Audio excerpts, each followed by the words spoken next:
Haroldo, nuestro pastor maestro Haroldo Camacho, ya está en línea. El próximo miércoles, mi pastor, ya tendremos... Estar hablando acerca de una de las últimas bienaventuranzas que encontramos nosotros en Mateo capítulo 5, versículo 9. Es una bienaventuranza que a primera vista parece muy sencilla, pareciera que se explica a sí mismo, que no necesitaría de una explicación de largo rato. Y seguramente los oyentes, a quienes envío un gran saludo esta mañana por toda esa bella zona sur de Colombia y el norte de Ecuador, donde se recorre el Espíritu Santo buscando corazones y afirmando vidas, haciendo sus milagros, dice aquí la palabra en Mateo 5:9, bienaventurados. En otras palabras, sean llenos de paz, de felicidad, que sus corazones estén conectados con Dios, con el prójimo, con hasta todo el universo. Esa paz, esa felicidad, ese sentido de que uno está centrado y que nadie lo puede mover. Eso es lo que significa la palabra bienaventurado, makarios en el griego. Es una bendición sobreabundante y es muy interesante que el Señor Jesús escogió esta palabra, makarios. Apréndanla a usar ustedes allí en sus hogares. Hagan esta palabra parte de su vocabulario, porque hasta suena mejor en griego que en español. En español es bienaventurado, son 6 sílabas en español. Mientras que si ustedes aprenden esta palabra makarios, son apenas 3 sílabas. Bendición, una bendición en que el alma siente esa paz, ese gozo. Nosotros a veces, a raticos, se nos da la oportunidad de tener este sentimiento de esa paz, ese gozo, ese estado de tranquilidad, y al mismo tiempo en que uno se da cuenta de que no hay problemas alrededor de uno en el mundo, y luego se nos va el Macarios y da la gana de decir: Macario, vente para acá otra vez, no te me vayas. Te reclamo en el nombre del Señor, Macario, vente otra vez, porque yo necesito la bendición del Señor Jesús. Bueno, en esta ocasión, en esta bienaventuranza, en este Macarios, el Señor dice: los pacificadores reciben Macarios. Qué interesante la palabra pacificador. Y nuevamente volviendo al idioma griego, porque todo esto fue escrito en el idioma griego, esta palabra es una palabra compuesta en el griego. Significa sencillamente los que hacen la paz. Es un sustantivo. Y es importante recordar eso para los que les interese la gramática, y porque en español es interesante saber eso. Los pacificadores es la palabra los que hacen, los que están activos en hacer la paz. Bueno, decimos nosotros, eso muchos de nosotros estamos activos haciendo la paz.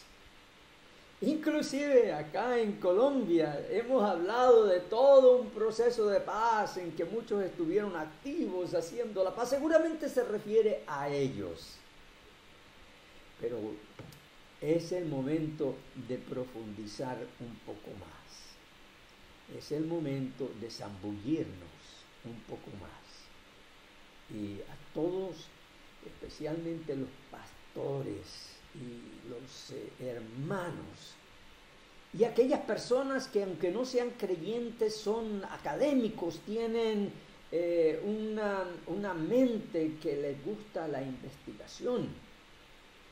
Esta palabra, pacificador, en el griego aparece una sola vez en todo el Nuevo Testamento, y es aquí. en Mateo 5:9. Una sola vez. Uno busca y rebusca por todo el Nuevo Testamento para encontrar la palabra pacificadores y no la encuentra. Es como le deja a uno rascándose la cabeza. Bueno, pero entonces, ¿a quién se le aplica este título? ¿A quién le corresponde este título, pacificadores, si no se encuentra otra vez en el Nuevo Testamento? Uno busca los escritos de todos los otros evangelios, uno busca los escritos de Pablo, las epístolas de Pedro, las epístolas de Juan, el mismo libro de Apocalipsis, el libro de los Hechos, y no encuentra la palabra pacificadores. Es como si no hubiera nadie más a quien le corresponde el título. Este tipo, estos son para las personas que le interesa estos tipos de minucia, este tipo de datos. A este tipo de palabra que ocurre una sola vez en toda una obra literaria, se le llama un hapax. Es un poquito más larga, hapax legomenon. Por favor, no le pongan este nombre a ninguno de sus hijos. El hapax legomenon. Pero sencillamente quiere decir dicho una sola vez. Un hapax legomenon. Pacificadores no aparece ninguna otra vez en el Nuevo Testamento. A nadie más pareciera le corresponde este título, porque no dice que ni los santos apóstoles son llamados pacificadores, ni los dirigentes de las iglesias en Asia son llamados pacificadores, ni en el mensaje de las 7 iglesias a ninguna de ellas se le llama pacificadora. Así que aquí tenemos algo muy interesante. Como yo le mencioné al principio, pareciera que todo es muy fácil de entender quiénes son los pacificadores, pero cuando uno se zambulle un poco más en la palabra, pues encuentra esa situación. Pero como para todas las cosas pareciera haber una excepción, nosotros encontramos la misma palabra, pero en la forma verbal. ¿Recuerdan que yo les dije del sustantivo? Ahora vamos a ir a la forma verbal. Esa forma verbal sí se encuentra en el Nuevo Testamento y también se encuentra una sola vez. Es un hapax legomenon. Ay, dicen, pero ay, este pastor Camacho siempre con sus griegos y sus cosas, ¿quién lo puede entender? Pero no se me pierdan, acompáñenme, porque allí en Colosenses, cuando se habla de Cristo, dice el apóstol Pablo en Colosenses 1, 19 y 20, por cuanto agradó al Padre que en Él, en Cristo, habitase toda plenitud. Amén. Toda la plenitud de Dios, de la deidad, habita en Cristo. En ese precioso ser humano que anduvo y que dejó sus huellas en esta tierra. Qué privilegio fue el nuestro, que en Él habitó toda plenitud. Gloria al Señor. Nosotros no sabemos valorar, exaltar, glorificar el nombre de Cristo, todo lo que Él merece. toda la obra que Él hizo aquí en la tierra. Todo lo que el Padre nos dio en Cristo no lo sabemos valorar. Hablamos muy poco de eso. Hablamos tal vez demasiado de lo que nosotros debemos hacer, de los cambios que debemos nosotros hacer, de la transformación que debe ocurrir en nuestras vidas, todo lo cual tiene su lugar y es verdad, pero dejamos a Cristo a un lado, si Él es la plenitud. Pero bien, nosotros estamos buscando este otro hapax legomenum, y dice, y por medio de Él reconciliar consigo todas las cosas. Todas las cosas estaban desbaratadas, estaban derramadas, estaban hechos pedazos, todas las cosas, pero por medio de Él, en lo que Él hizo, como un gran imán recogió todos los pedazos, todas las partes que estaban fuera de reconciliación, las que están en la tierra como las que están en los cielos, haciendo la paz mediante la sangre de su cruz. ¿Vieron allí la palabra? Aquí nuevamente está este mismo verbo, hacer la paz, y aquí se encuentra en la forma verbal. ¿Recuerdan que en Mateo 5:9 está en la forma del sustantivo? Los que hacen la paz. Pero aquí está en la forma verbal. Hace la paz. Hacer la paz. Y no fue mediante ninguna cosa así mediocre, sino que hizo la paz, hablando de Cristo, hizo la paz mediante la sangre de su cruz. Aquí el apóstol no dice de la cruz, sino de su cruz, de la cruz de Cristo.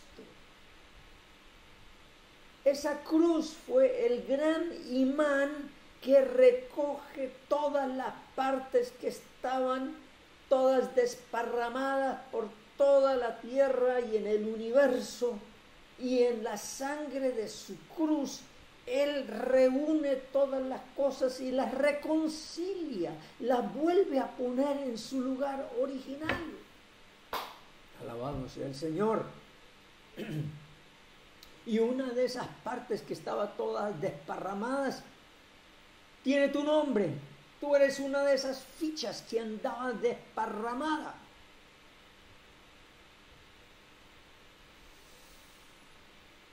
Y el Señor vio tu pedacito allí, todo roto, desparramado, y lo atrajo a sí mismo por medio de la sangre de su cruz. Si yo fuere levantado, a todos atraeré a mí mismo. Estamos hablando de una gran reconciliación. Estamos hablando de el único proceso de paz que ha sido exitoso en la historia de este mundo. Por eso es que en la bienaventuranza aparece esta palabra, pacificador, y no aparece en ninguna otra parte del Nuevo Testamento, sino aquí en la forma verbal, y esta forma verbal no vuelve a aparecer en ninguna otra parte del Nuevo Testamento. Para que nosotros sepamos que el título de pacificador le pertenece solo a Jesucristo, quien hizo la paz entre el ser humano y el Creador. No le pertenece a nadie más. Él es el gran pacificador. Y lo hizo, no dándonos un ejemplo, aunque ejemplo nos dejó, sino que Él tuvo que hacer esta obra de ir a la cruz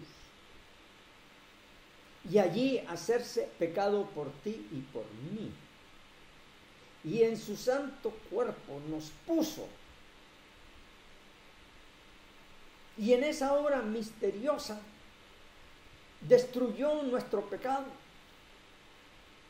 Lo dejó en la tumba. Y esa obra la hizo a favor de todo ser humano que jamás haya respirado oxígeno sobre la faz de la tierra. Nadie quedó por fuera.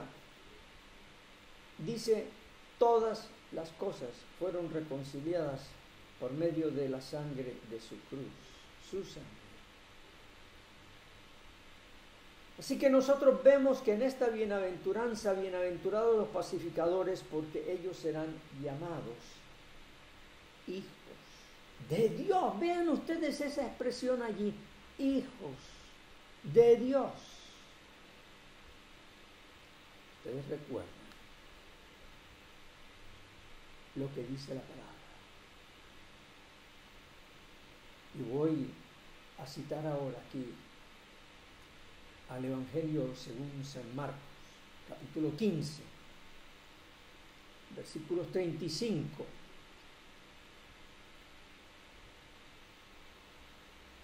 al 40.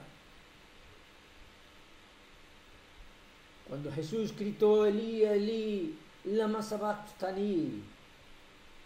Cuando lo oyeron algunos de los que estaban cerca, dijeron, escuchen, está llamando a Elías.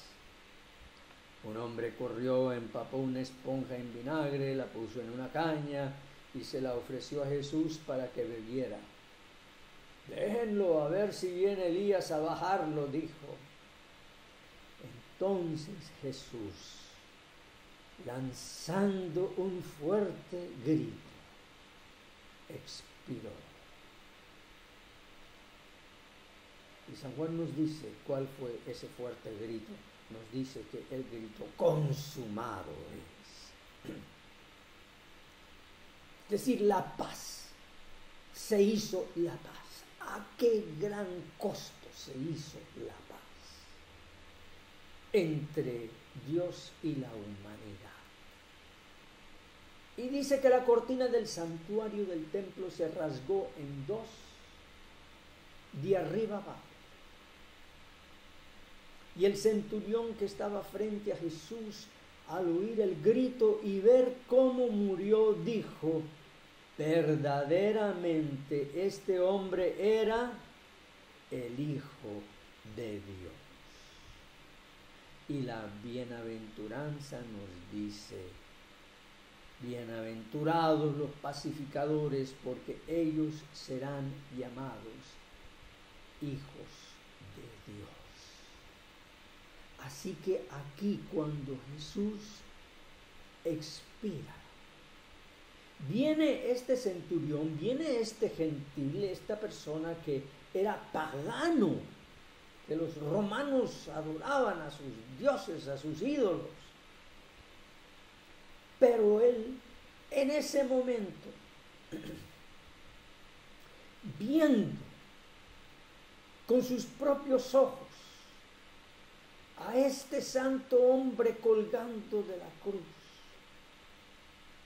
reconoció en Jesús al Hijo de Dios que estaba haciendo la paz aún por él, encargado de que muriera, porque ese era su trabajo. El trabajo del centurión era estar seguro de que los crucificados murieran. Pero cuando muere este hombre, él dice, es el Hijo de Dios. ¿Por qué? Porque había hecho la paz entre el ser humano y Dios. Ay, Señor, alabado sea tu santo nombre. Ahora lo que nosotros vemos es aquí como un dilema. La pregunta que surge en nuestro corazón es, ¿y entonces dónde quedo yo? Nosotros siempre queremos saber dónde quedamos nosotros, como si le tuviéramos celos a Cristo, porque Él lleva toda la gloria y la alabanza. Entonces nos preguntamos, ajá, y entonces, como decimos nosotros aquí en la costa, ajá, y entonces, ajá, y yo, ¿acaso no hay un lugarcito para mí en el que yo también pueda ser llamado pacificador? Porque, ya no, yo soy una persona pacificadora, a mí me gusta hacer la paz por todos lados. Ajá. ¿Y yo? Bueno, sí hay un lugar para nosotros. Y lo encontramos nosotros acá en Isaías. Isaías capítulo 52, versículo 7,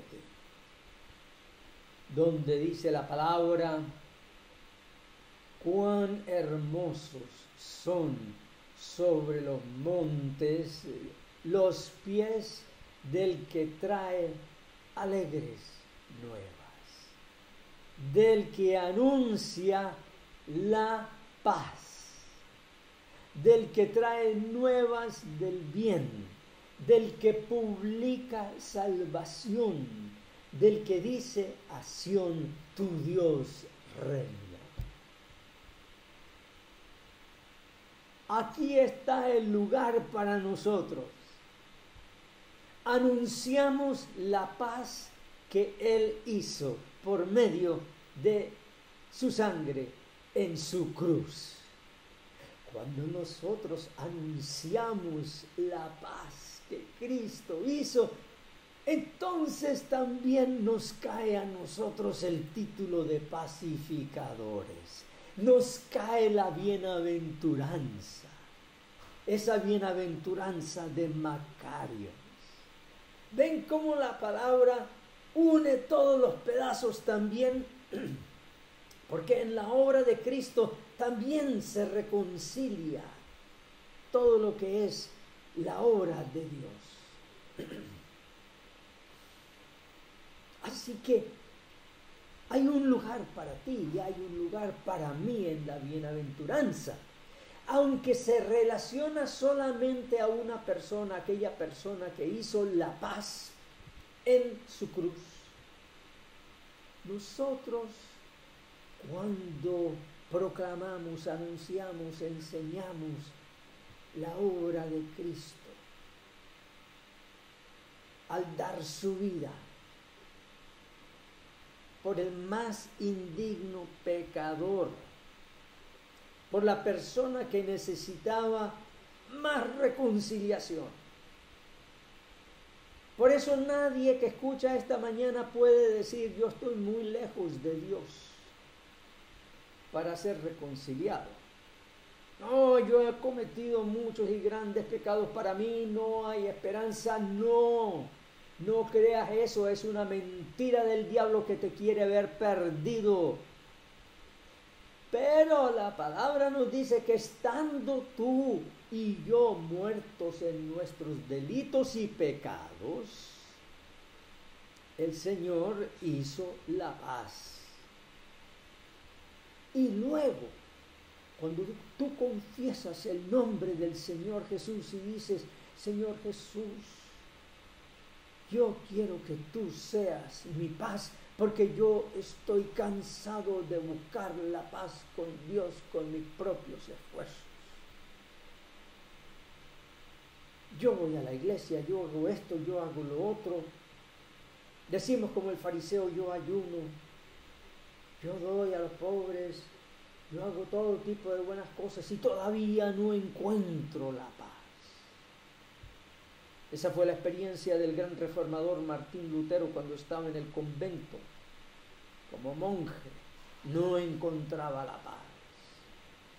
No importa cuánto él se latigaba y hacía remordimiento por sus pecados, no encontraba la paz. Hasta que encontró que Cristo era su paz, porque eso nos dice la palabra.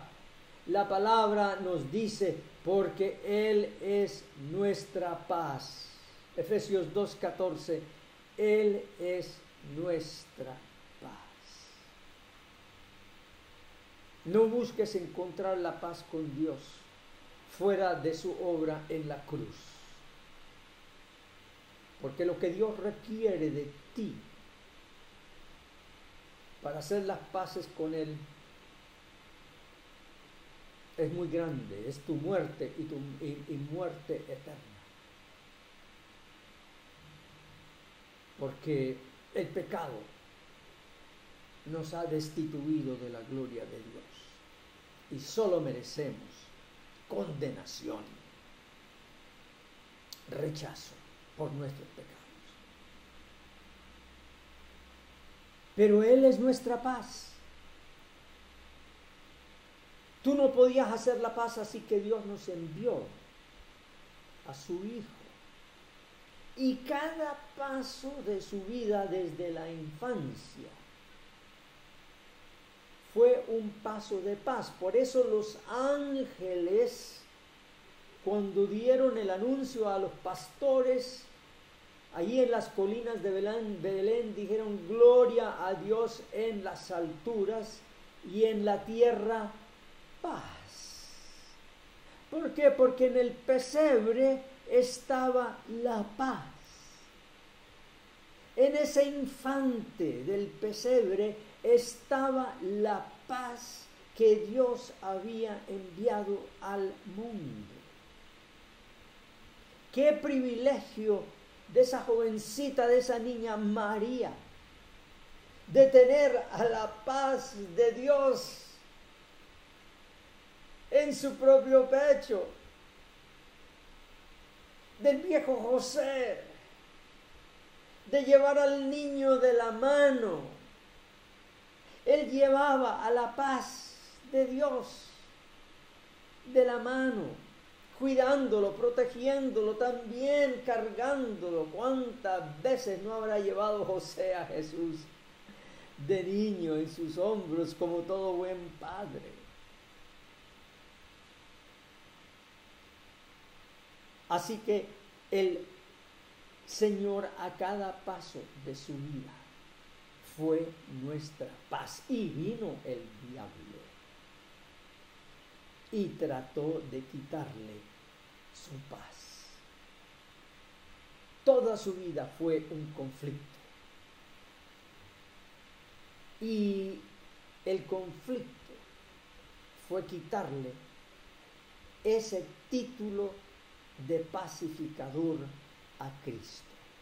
En el desierto, en las tentaciones, trató de desgarrar la paz de Cristo con dudas. Ajá. ¿Qué estás haciendo tú aquí? Si tú dices que eres hijo de Dios, ¿qué hace un hijo de Dios, por favor, aquí en este desierto? Mira, un hijo de Dios debiera estar siendo adulado y proclamado. Tú debieras estar en el templo enseñando, recibiendo los aplausos, los elogios de los líderes religiosos por tu gran sabiduría, pero estás aquí en el desierto, por favor. Si eres hijo de Dios, ¿qué te crees? Tú no eres ningún hijo de Dios. Mírate cómo estás. Tú pareces más bien un hijo del diablo. Por eso el diablo se presentó como un mensajero de Dios. Escuchen bien. Muchas veces el diablo se nos presenta como un mensajero de Dios. A veces hasta para hundirnos en una desesperación religiosa. Porque muchas veces nosotros los predicadores hacemos de nuestros oyentes unos neuróticos.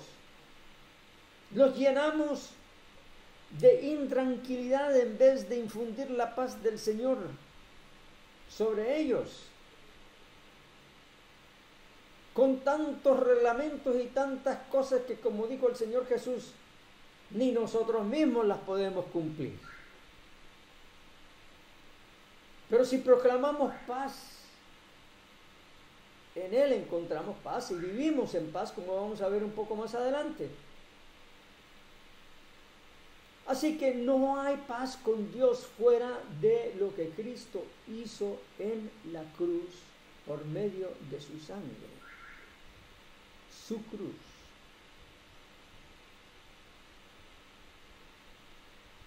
Cuán preciosos, cuán hermosos son sobre los montes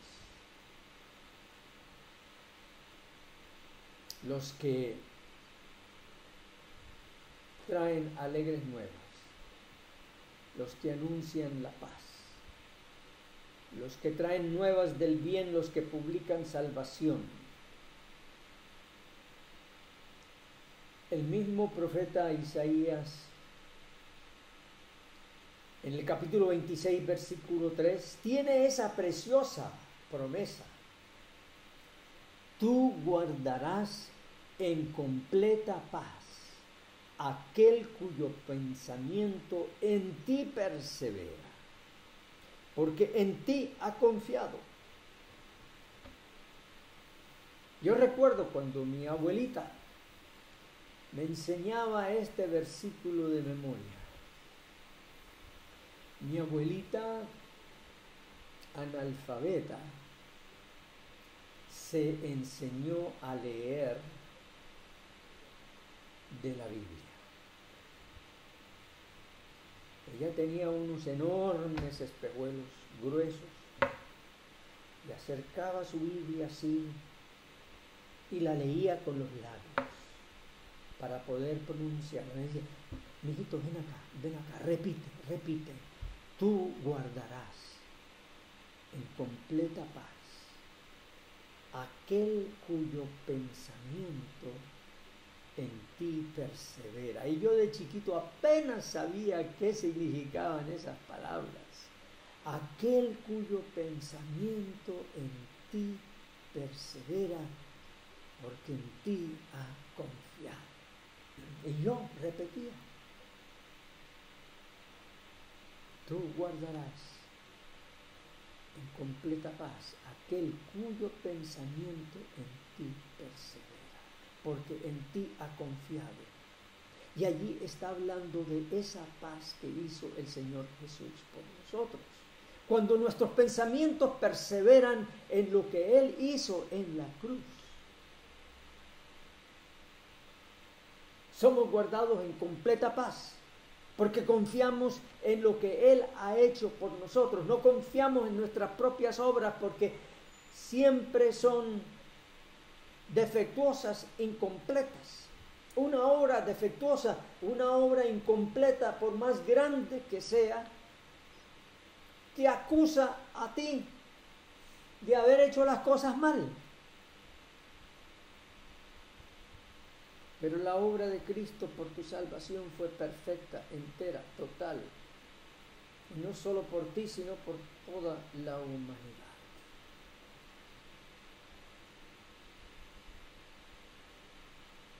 Ustedes también recuerdan las palabras del Señor Jesús en Juan 14, 27, donde nos dijo,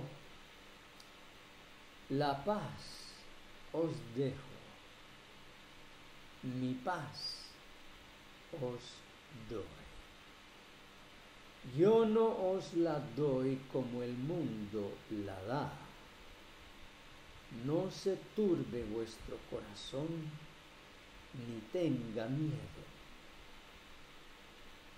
Este es otro versículo para aprender de memoria. La paz os dejo, mi paz os doy. Y allí el Señor estaba profetizando de su obra en la cruz. Él nos dejó su cruz, su sangre, como nuestra paz. Mi paz os doy.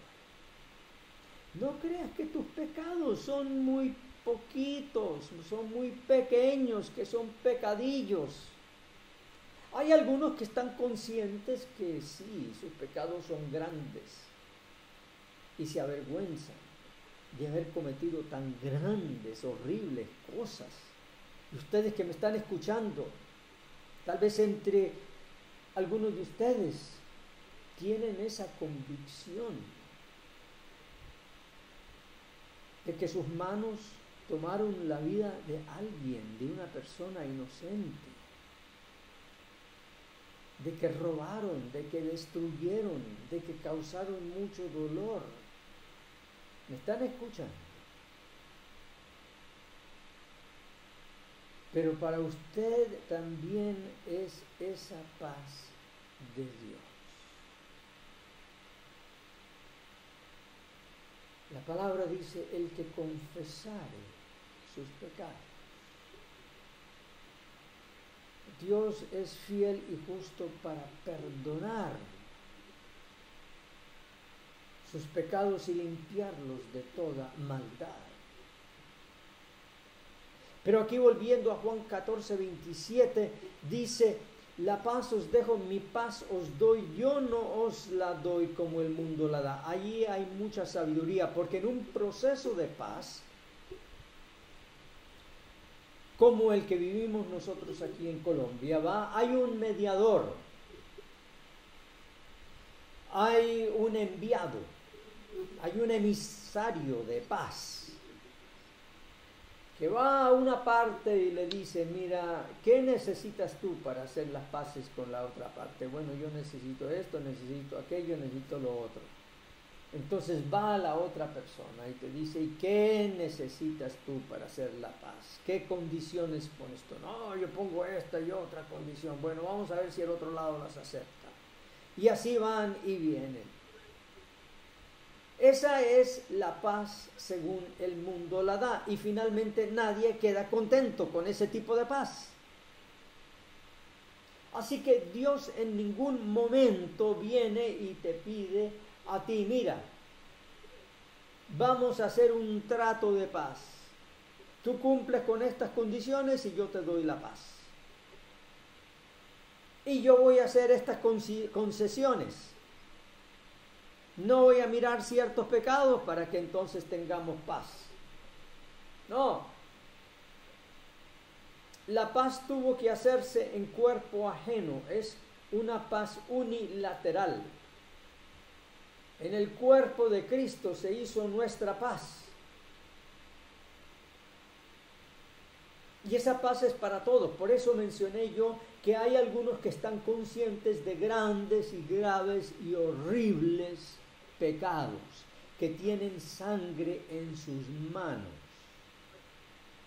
O de otro modo que han destruido, han robado, han manchado reputaciones con sus calumnias. Han destruido vidas.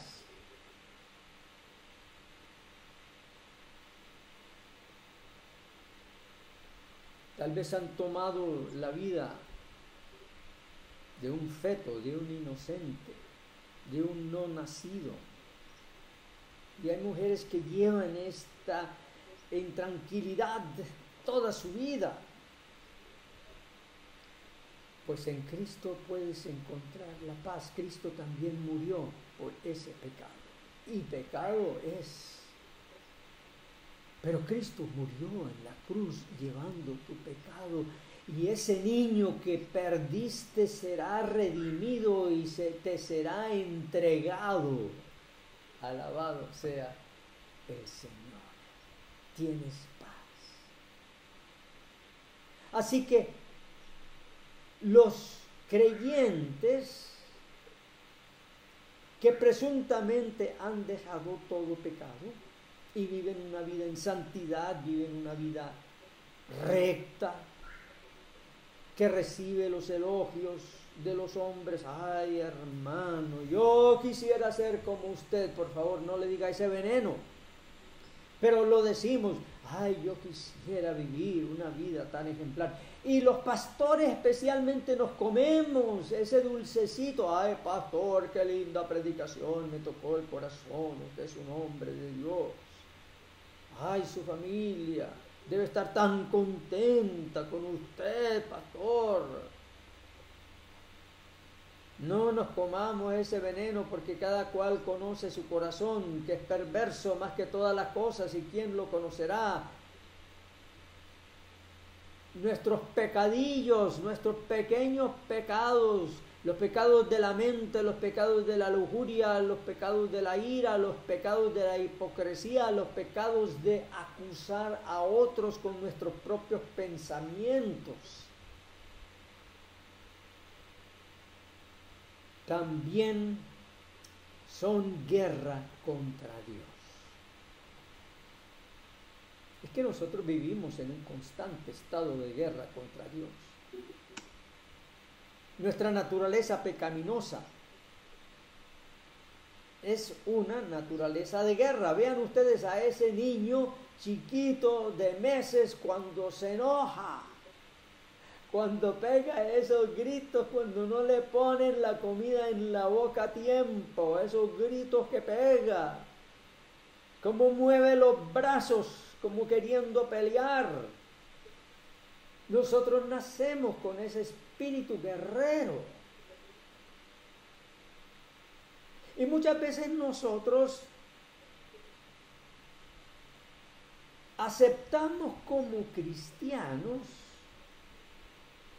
un espíritu guerrerista para tratar de ganarnos la salvación. Y no quiero ser malentendido aquí, porque muchas veces nosotros hablamos de la guerra espiritual e invitamos a los cristianos a tomar armas y hacer guerra y combatir al diablo. Que nadie piense que puede combatir al diablo, porque tú no eres el hombre fuerte, ni yo. Hay un hombre más fuerte que el hombre fuerte, y ese fue Jesucristo, el que hizo la paz por ti. Él te dice, mira, ponte ahí atrasito y déjame esta guerra en mis manos. Y sí, la palabra nos dice que tomemos nosotros la armadura de Dios. Pero esa armadura, si nosotros vemos bien en Efesios, capítulo 6, 10 al 18, nosotros vemos que esa armadura no es una armadura de ataque, sino es una armadura de defensa. Fortalézcanse con el gran poder del Señor.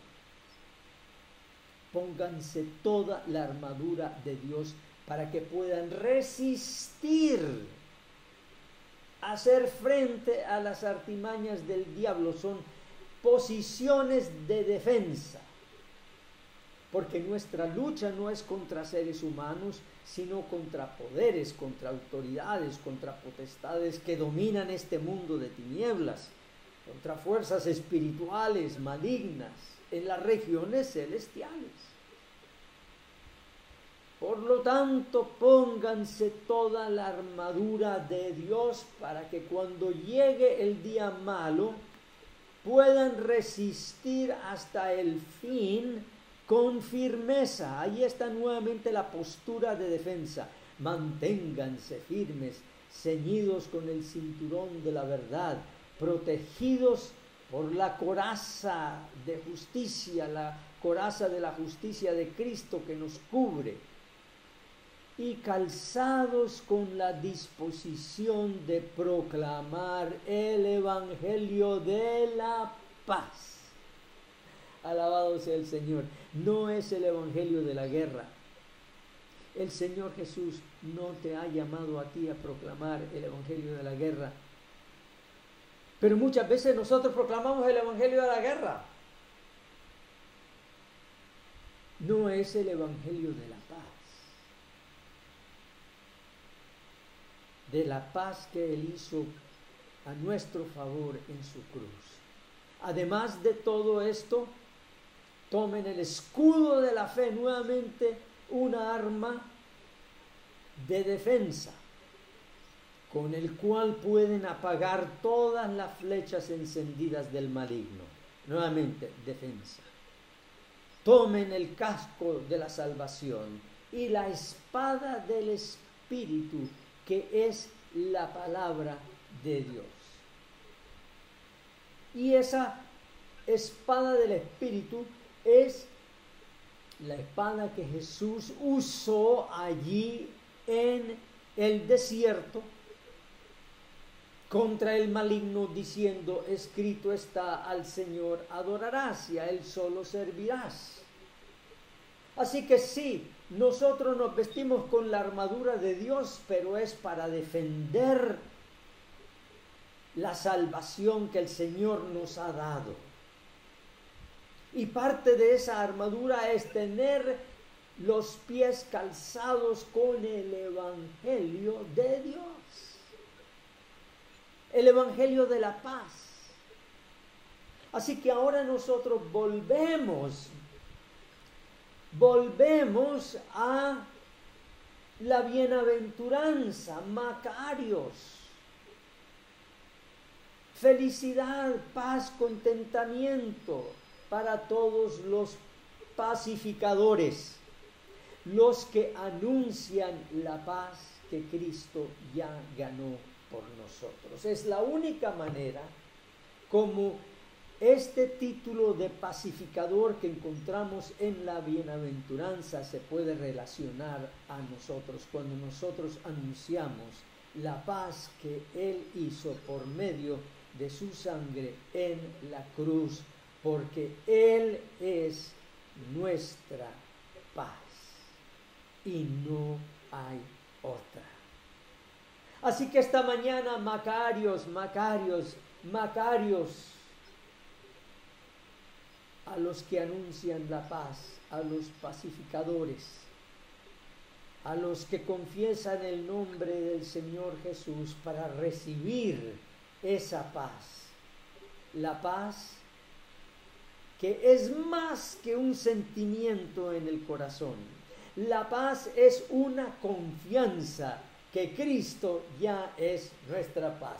Alabado y glorificado sea el nombre del Señor. Pastor Charris, paz y Macarios para ti y para todos nuestros queridos oyentes de esta gran emisora que Dios ha puesto aquí para anunciar la paz de Dios. Amén, amén, amén, amado pastor. Hermosa palabra de la enseñanza en este tiempo, en todos estos